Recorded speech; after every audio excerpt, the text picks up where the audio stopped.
नमस्कार दोस्तों, मैं हूं विजय पाठक और आप देख रहे हैं द न्यूज विंग्स। काफ़ी दिनों से चल रही अंतर्मन द्वंद्व को आखिरकार राकेश टिकैत ने बयान कर ही दिया। कभी बंगाल, कभी पंजाब तो कभी धारा 370 को लेकर सुर्खियों में रहने वाले तथा कथित किसान नेता राकेश टिकैत ने आखिर में बता ही दिया कि किसान आंदोलन का असली मकसद क्या है। किसान आंदोलन का क्या राज था, जानते तो सब थे, लेकिन एक टीवी चैनल पर अपने आप को राकेश टिकैत खुद को रोक नहीं पाए और सब कुछ उगल दिया। जो बात उन्हें 5 सितंबर को मुजफ्फरनगर की महापंचायत में घोषित करनी थी, पहले ही घोषित कर दी उसको। राकेश टिकैत के इस इंटरव्यू के बाद परेशान हुए राजनीतिक दल भी हुए, जो टिकैत के असली मंसूबों को वक्त के लिए बचा कर रखना चाहते थे। पर एक किसान नेता के दिल में इतने दिनों तक यह बात कहां तक छिप सकती थी। टिकैत ने पहले घुमा फिरा कर कहा और फिर साफ साफ कह दिया कि आगामी विधानसभा चुनाव में सभी दलों के साथ मिलकर भाजपा को हराएंगे। मौका लगा तो अब तक राजनीतिक का जामा ओढ़े बैठी भाकियू अपना चोला उतार कर खुद भी चुनाव लड़ेगी। टिकैत ने कहा कि 5 सितंबर की महापंचायत में पूरा ऐलान कर दिया जाएगा। वैसे इसमें कुछ नया नहीं है, राकेश टिकैत पहले भी 2 बार चुनाव लड़ चुके हैं, लेकिन सम्मानजनक संख्या तक भी वोट नहीं ले पाए।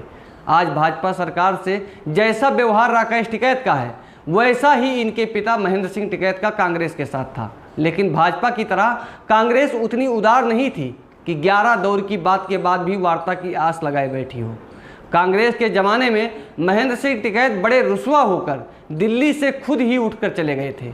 कांग्रेस ने उनको भाव ही नहीं दिया था। बाबा रामदेव को रामलीला मैदान से कांग्रेस ने किस तरह से दौड़ाया, सब जानते हैं। वैसे दूसरा कोई रास्ता किसानों के पास है भी नहीं। सरकार पहले ही साफ कर चुकी है कि संसद द्वारा बनाए गए किसान कानून वापस नहीं होंगे। सीधा सा मतलब यह है कि बेशक चंद किसान 2024 तक बैठे रहें, किसी को फर्क नहीं पड़ता। हाँ, फर्क दिल्ली नोएडा के आम आदमी को पड़ रहा है, जिसे टिकैत की जिद के चलते लंबे रास्ते का चक्कर काटने पड़ रहे हैं। दरअसल जिस बड़े पैमाने पर विदेशी फंडिंग हो रही है, उससे आंदोलन वर्षों चलाने में कोई कठिनाई नहीं होगी। खासकर कांग्रेस और वामपंथियों को समर्थकों की एक एक टीम तो मिली हुई है। जब वार्ता के लिए कोई रास्ता छोड़ा ही ना जाए, तब आंदोलन इसी तरह बिखरता है।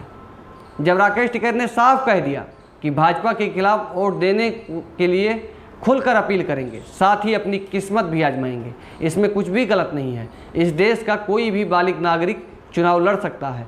चुनाव लड़ने की जो उम्र निर्धारित है, उसमें टिकैत पूरी तरह फिट है, तो कम से कम आधी सीटों पर लड़ें। यूपी में भी लड़ें, पंजाब और उत्तराखंड में भी लड़ें। कांग्रेस, सपा और बसपा सबका साथ देंगे ही। आंदोलन में साथ दे रहे हैं तो चुनाव लड़ने में किसानों की मदद करेंगे। अच्छा तो है यदि किसान यूनियन खुद चुनाव लड़े। कितना पानी है पता चल जाएगा। पता ये भी चल जाएगा कि विपक्षी दल किसानों के लिए संघर्ष कर रहे हैं या अपना वोट बैंक बढ़ाने के लिए।